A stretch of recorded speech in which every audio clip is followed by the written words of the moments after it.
नमस्कार. राजर्षी अहिल्यानगर जिल्ह्यासह राज्य, देश आणि जगभरातील ताज्या घडामोडींचा आढावा. मला आमदार झाल्यासारखं वाटतंय. नमस्कार मित्रांनो, मी अण्णासाहेब कानपुरे. आपण पाहत आहात राजर्षी न्यूज. अहिल्यानगर जिल्हा स्थानिक स्वराज्य संस्था मतदारसंघाच्या विधान परिषद निवडणुकीत भाजपचे उमेदवार प्राजक्त तनपुरे यांची अखेर बिनविरोध निवड निश्चित झाली आहे. मात्र या निवडीमागे जिल्हाधिकारी कार्यालयात तब्बल 6 तास रंगलेले राजकीय नाट्य चर्चेचा विषय ठरला आहे. प्राजक्त तनपुरे यांच्या विरोधात अपक्ष उमेदवार म्हणून करण ससाने, दत्तात्रय पानसरे, मच्छिंद्र धुमाळ आणि कमलेश गांधी यांनी उमेदवारी अर्ज दाखल केले होते. अर्ज माघारीच्या शेवटच्या दिवशी करण ससाने, मच्छिंद्र धुमाळ आणि कमलेश गांधी यांनी आपले अर्ज मागे घेतले. त्यामुळे निवडणुकीच्या मैदानात फक्त प्राजक्त तनपुरे आणि दत्तात्रय पानसरे हे दोघेच होते. दुपारी दत्तात्रय पानसरे देखील अर्ज मागे घेणार असल्याची माहिती समोर आल्यानंतर तनपुरे समर्थकांमध्ये आनंदाचे वातावरण निर्माण झाले होते. मात्र काही वेळातच घटनांना नाट्यमय वळण मिळाले.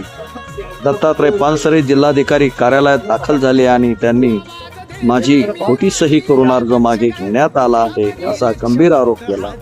एवढेच नव्हे तर अर्ज कायम ठेवला नाही तर जिल्हाधिकाऱ्यांच्या दालनात आत्महत्या करण्याचा इशाराही दिला. या वक्तव्यामुळे जिल्हाधिकारी कार्यालयात एकच खळबळ माजली. यानंतर माजी खासदार डॉक्टर सुजय विखे पाटील आणि आमदार संग्राम जगताप यांनी तातडीने जिल्हाधिकारी कार्यालय गाठले. बंद दाराआड अनेक चर्चा आणि बैठका झाल्या. जवळपास 6 तास सुरू असलेल्या या राजकीय घडामोडीनंतर अखेर तोडगा निघाला. रात्री सुमारे 9 वाजता दत्तात्रय पानसरे यांनी निवडणूक निर्णय अधिकाऱ्यांची भेट घेतली आणि जे काही घडले ते गैरसमाजातून झाले असून माझी माघार कायम आहे हे स्पष्ट केले. याबाबत त्यांनी लेखी निवेदनही दिल्याची माहिती समोर आली आहे. जिल्हाधिकारी तथा निवडणूक निर्णय अधिकारी पंकज आशिया यांनी देखील सूचकाची सही योग्य असल्याचे स्पष्ट केले असून पानसरे यांच्या शंका दूर झाल्याचे सांगितले आहे. या सर्व घडामोडींवर भाजपचे उमेदवार प्राजक्त तनपुरे यांची बिनविरोध निवड निश्चित झाली आहे.